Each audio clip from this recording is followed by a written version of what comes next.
I was thinking for a long time what could be a good subject to talk about here in Jena.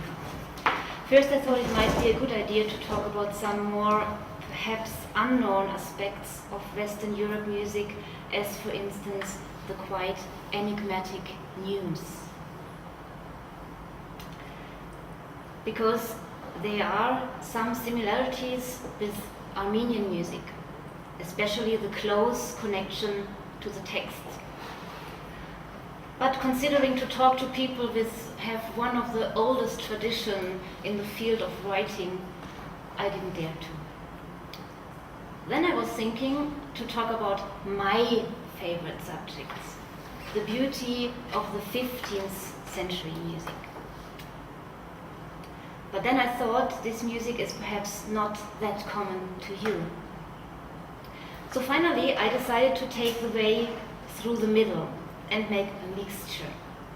To choose music that you know for sure very well, but which may still keep some surprises, because it is rooted deeply in the history of musical writing.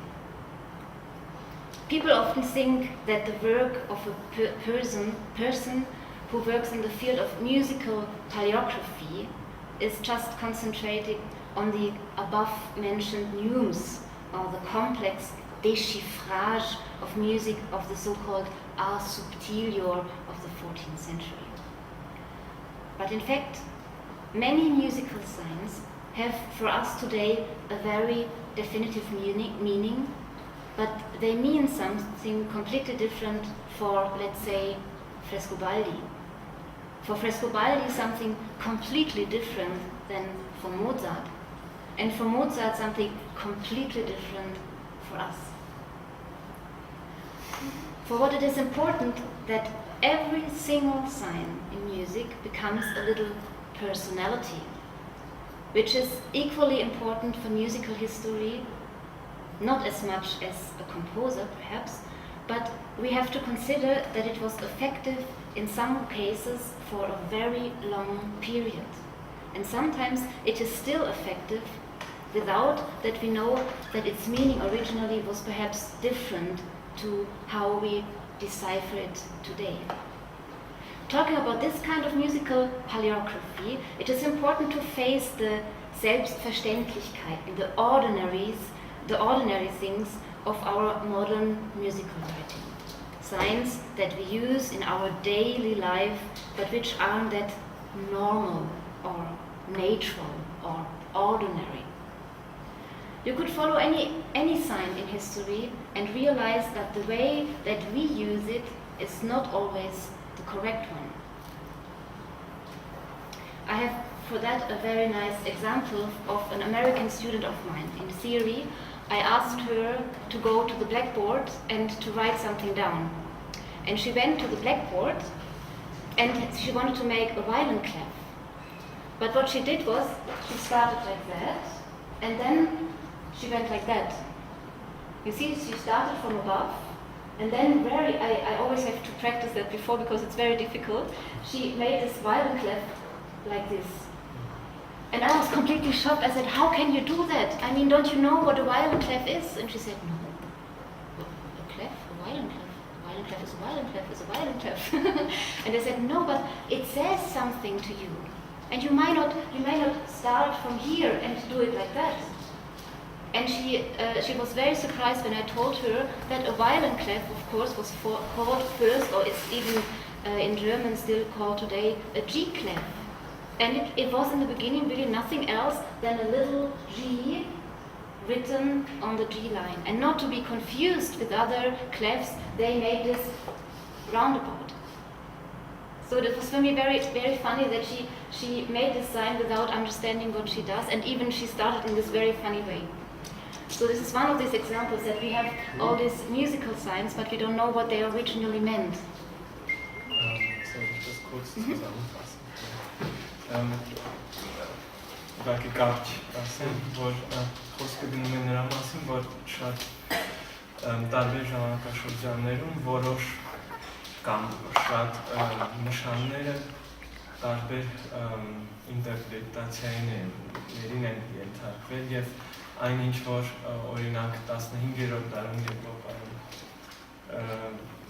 կա չի կարող լինի Մոցարտի ժամանակ նույնը եւ նույնը պատահում է այս մեր ժամանակաշրջանում որ մենք օրինակ մենք օգտագործում ենք սոլ բանալին եւ չենք մտածում որտեղից է դա գալիս եւ մեզ համար դա սոլ բանալին է իսկ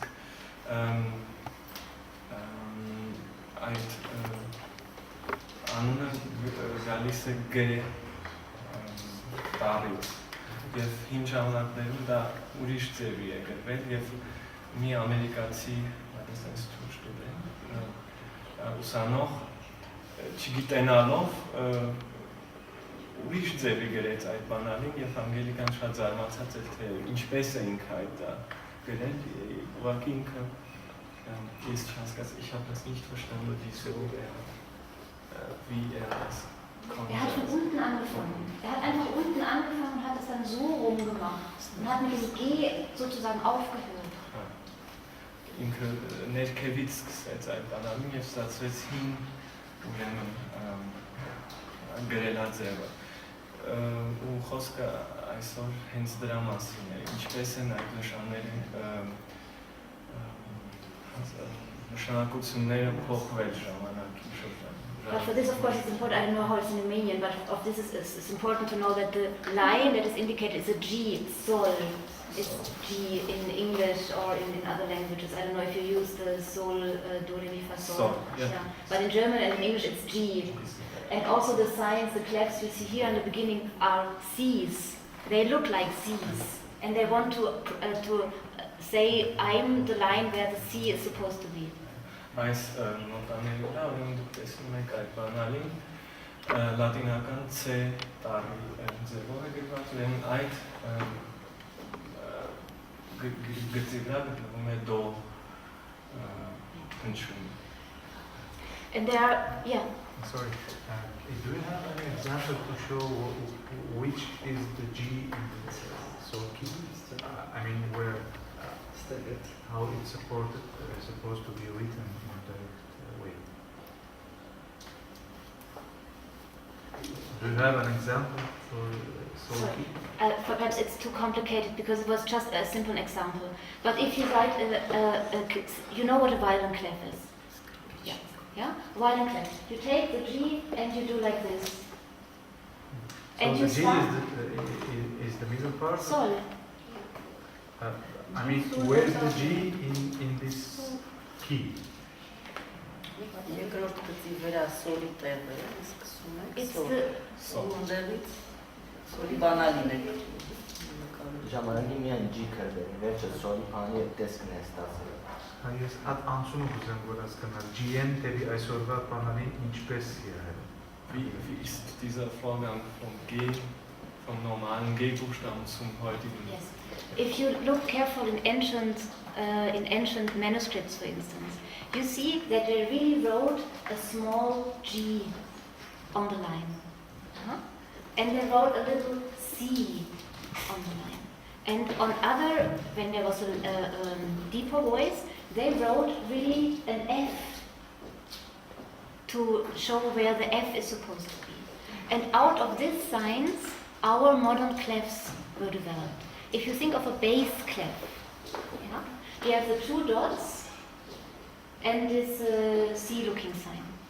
But the two dots, they were there because it was an F, like this. Yeah?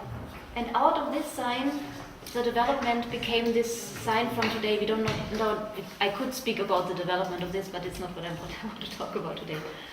But the idea of what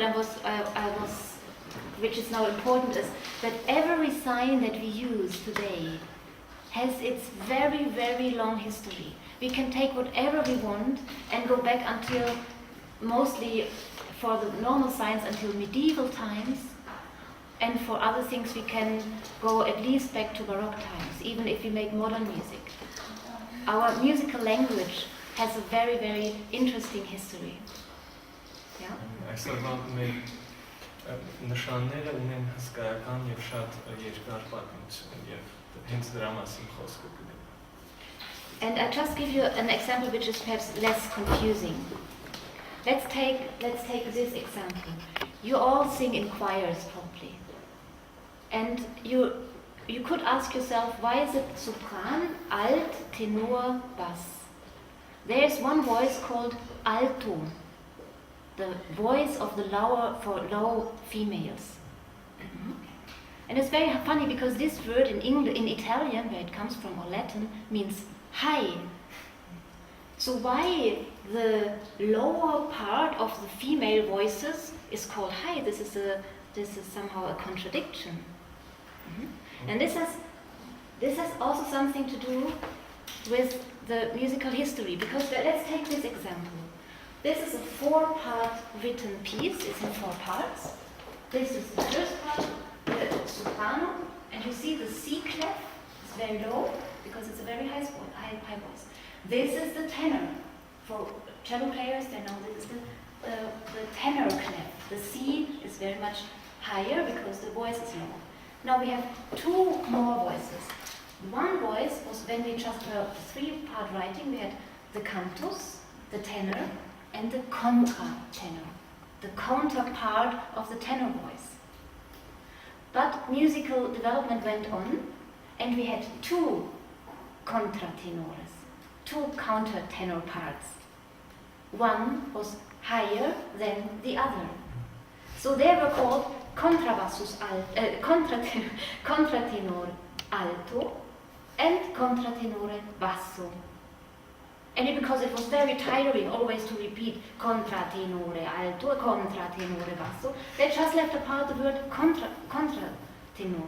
And what left over is altus and bassus. So these 2 voices, to themselves, the one is higher, the other is lower. But this has nothing to do with the cantus part, because they just are, in comparison to the tenor, higher and lower.